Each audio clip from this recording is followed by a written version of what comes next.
Chapitre 4. Chez le vieux peintre. En quelques jours, l'affaire est conclue avec l'oncle de Tōjiro. Le garçon travaillera le matin pour le peintre, en échange de quoi celui-ci se chargera de son éducation et lui fournira tout le matériel dont il aura besoin pour apprendre à lire et à écrire. Livres, papier, pinceaux.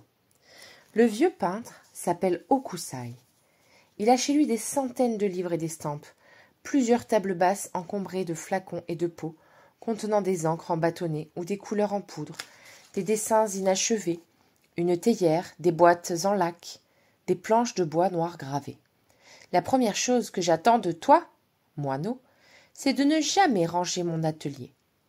La deuxième, c'est d'être toujours curieux, d'ouvrir bien grand tes yeux et tes oreilles. La troisième, c'est de ne jamais me déranger quand je travaille. Aujourd'hui, tu te contenteras de regarder ces livres. Ils devraient te plaire, toi qui aimes les samouraïs. Tōjiro s'assoit dans un coin de l'atelier et déplie devant lui un premier livre. Chacune des illustrations lui arrache un « Oh » d'admiration. Ce ne sont que cavalcades, guerriers surpris dans les tourmentes des neiges, combats titanesques mettant aux prises des hommes et des géants, des esprits ou des fantômes. Chaque personnage, chaque animal semble animé d'une vie intérieure. « Ce vieux peintre est un magicien !» se dit Tōjiro. « Quel dommage que je ne puisse lire l'histoire.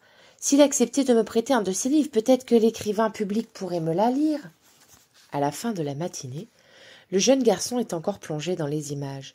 Il n'a feuilleté que 2 volumes, et le vieillard est obligé de le secouer par l'épaule pour le tirer de sa contemplation. « Maître, c'est vraiment vous qui avez fait les dessins de ce livre ?»« Bien sûr, moineau, et de bien d'autres encore. »« Vous êtes un magicien, je n'ai jamais rien vu d'aussi beau. »« Merci, » répond le vieil homme, « je suis heureux de t'avoir donné cette joie. Tes compliments me vont droit au cœur. » Tōjiro a soudain une hésitation.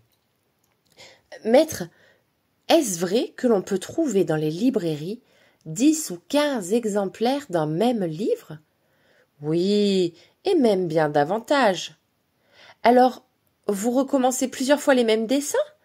Vous recommencez 100 fois le même livre ? » ?»« Bonne question, mon garçon. Mais c'est assez pour aujourd'hui. Il est temps que tu rentres chez toi.